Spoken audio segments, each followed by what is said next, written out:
For me, I mean, I enjoyed it. I thought it was.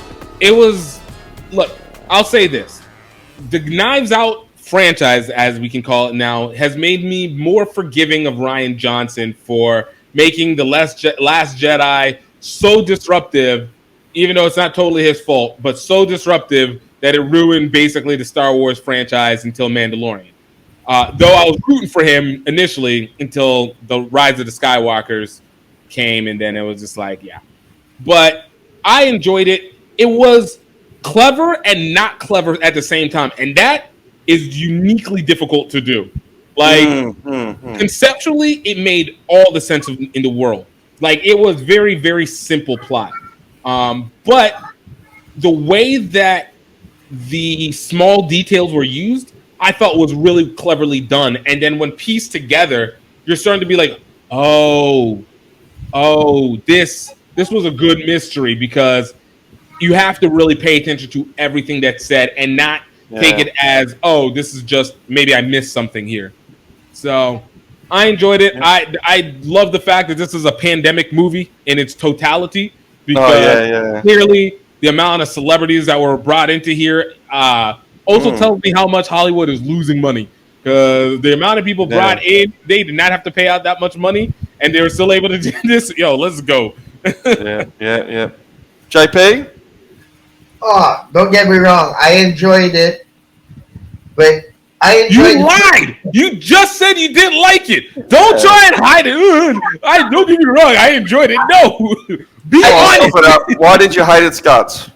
No, I don't hate it. I just enjoyed the first one better. I just thought the first one's like mystery was better. It was just harder to decipher. For me, at least. So you guessed it. This is spoiler, by the way.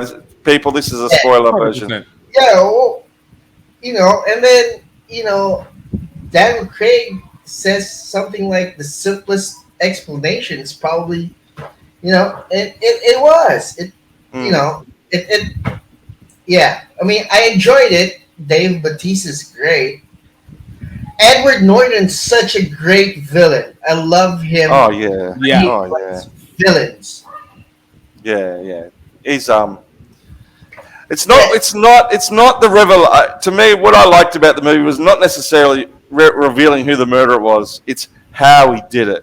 Right. You're an idiot. He just says, "You're an idiot." Like, that was funny.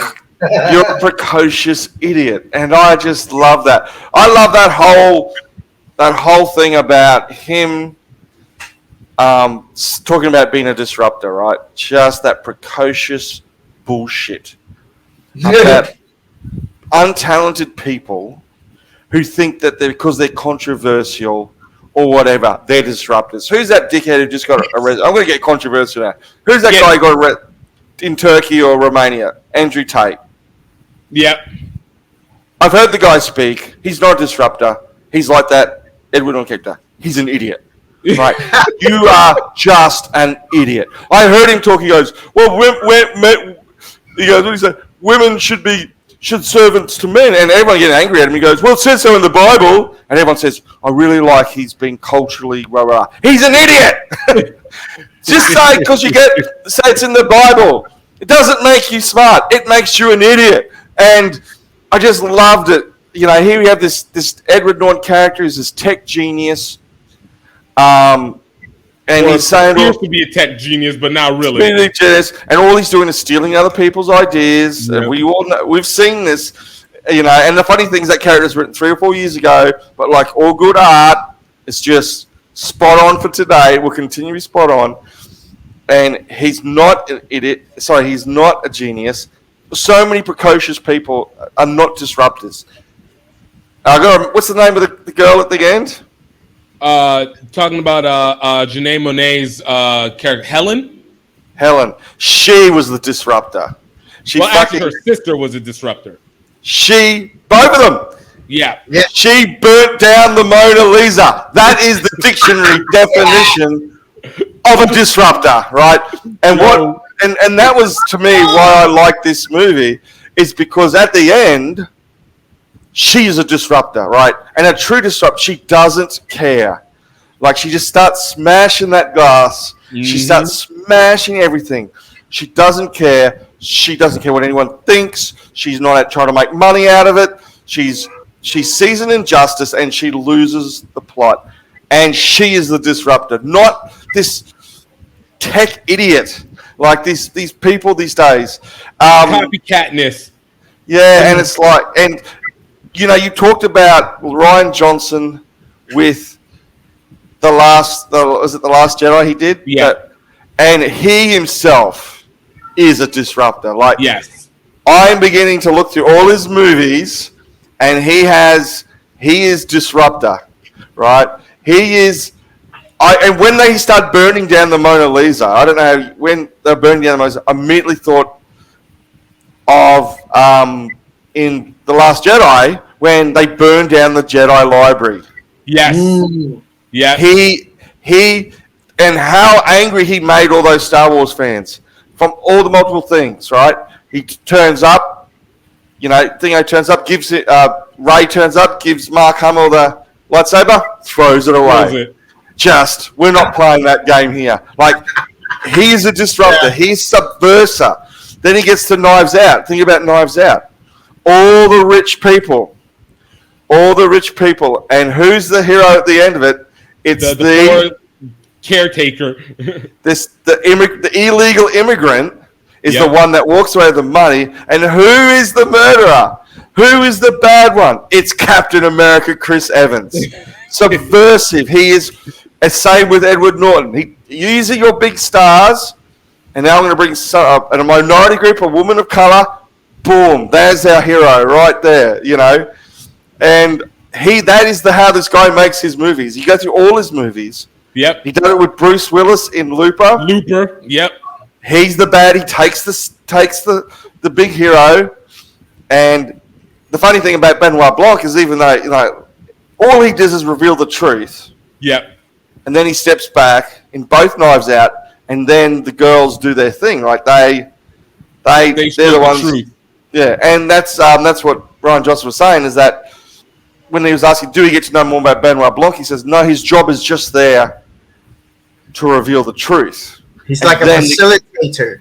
The character. He's not it's the characters who then need to sort out. And that's exactly what happened in this, because he says. Benoit Blanc says, this is how it all works out. And they says, can you prove it? Because he ripped, Edward Norton burns out. Yeah, he burned the napkin. And then he says, I got nothing. So she takes the initiative. And again, as I was saying before, she's the disruptor. And I like that. I just like, because just so many people call themselves all these stupid terms, and they're just not. And that speech. And then the other movie that does that I recently saw, which is now on, I think it's HBO, maybe, is The Menu. Oh yeah, I have to watch it. Ralph Fiennes plays a cook. All these people go to his island, and it's just. Have you never seen it being advertised? I plan to watch it, so no spoilers. Very similar. It's a little bit art house, right? It's a little bit weird, right? You've got to brace yourself. But it's tonally, the message is very similar to Knives Out, the Glass Onion. Anyway, I recommend you have a look at that one. About people who think they're artistic, people who think, and they're just full of shit. I really like the movie. Kind of like that guy in Zombieland Double Tap, who with a guitar. Yeah. But it's nothing to do with politics or whatever. In the culture war, there are people on both sides who just spin shit. I can think of another one here. I don't want to get into deep politics. Go into it.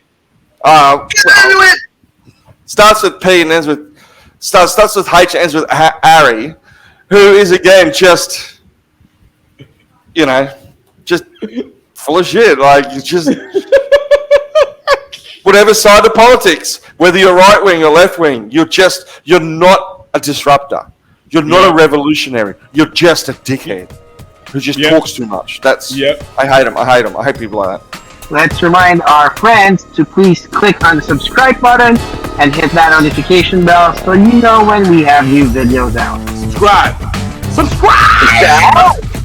Die. Oh, die.